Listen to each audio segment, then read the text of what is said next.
ഇൻഫോസ്പെയറിൻ്റെ പുതിയൊരു വീഡിയോയിലേക്ക് ഏവർക്കും സ്വാഗതം. ചാനൽ ആദ്യമായിട്ട് കാണുന്നവരാണെങ്കിൽ സബ്സ്ക്രൈബ് ചെയ്ത് ലൈക്കും കൂടി ചെയ്ത് കാണാൻ മറക്കല്ലേ. പെൻഷൻ അറിയിപ്പുകളും അതുപോലെ അക്ഷയവുമായി ബന്ധപ്പെട്ട പുതിയ അപ്ഡേഷനുകളും ഗവൺമെൻറ്റിൽ നിന്നും വരുന്ന ഏറ്റവും പുതിയ അറിയിപ്പുകളുമായിരിക്കും ഈ ചാനലിൽ ഉണ്ടാവുക.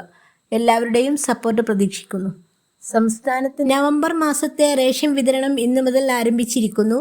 AAY മഞ്ഞ കാർഡിന് 30 കിലോ അരിയും 2 കിലോ ഗോതമ്പും സൗജന്യമായും 3 പേക്ക് ആട്ട 7 രൂപ നിരക്കിലും 1 കിലോ പഞ്ചസാര 27 രൂപ നിരക്കിലും ലഭിക്കും.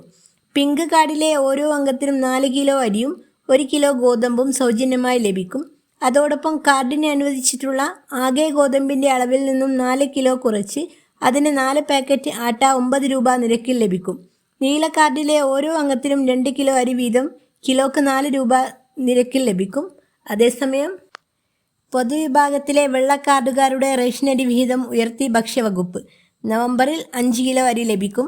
2 മാസമായി 2 കിലോ വീതമാണ് നൽകിയിരുന്നത്. തെരഞ്ഞെടുപ്പ് മുന്നിൽ കണ്ട് കഴിഞ്ഞ ദിവസം സർക്കാർ നടത്തിയ പ്രഖ്യാപനങ്ങൾക്ക് പിന്നാലെയാണ് അരി 3 കിലോ കൂട്ടിയത്.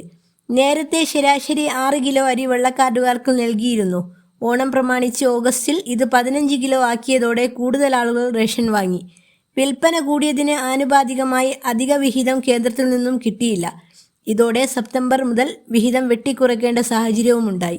അളവ് കുറഞ്ഞതോടെ വാങ്ങുന്നവരുടെ എണ്ണവും കുറഞ്ഞു. ഇതോടെയാണ് വീണ്ടും കൂടുതൽ അരി നൽകാൻ നിൽക്കുന്നത്.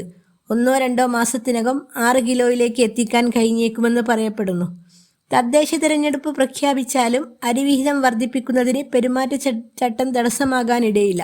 ഓരോ മാസത്തെയും നീക്കിയിരിപ്പ് കൂടി കണക്കാക്കിയാണ് അടുത്ത മാസത്തെ വിഹിതം നിശ്ചയിക്കുന്നത് എന്നതിനാലാണിത്.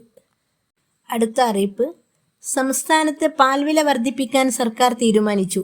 വില വർധന തദ്ദേശ തിരഞ്ഞെടുപ്പിന് ശേഷം പ്രാബല്യത്തിൽ വരുമെന്നാണ് മന്ത്രി ജെ ചിഞ്ചുറാണി വ്യക്തമാക്കിയത്. പാൽവിലയിൽ ചെറിയ തോതിലുള്ള വർധനവാണ് പരിഗണിക്കുന്നത്. വിദഗ്ധ സമിതി ഇതിനായി ശുപാർശ സമർപ്പിച്ചിട്ടുണ്ട്. മിൽമ ആവശ്യപ്പെട്ടാൽ സർക്കാർ ഈ വിഷയത്തെ വിശദമായി പരിശോധിച്ച് അന്തിമ തീരുമാനമെടുക്കുമെന്നും മന്ത്രി പറഞ്ഞു. എത്ര രൂപയാണ് ലിറ്ററിന് വർദ്ധിപ്പിക്കുന്നതെന്ന് തദ്ദേശ തെരഞ്ഞെടുപ്പിന് ശേഷം വ്യക്തമാക്കുമെന്നും മന്ത്രി കൂട്ടിച്ചേർത്തു.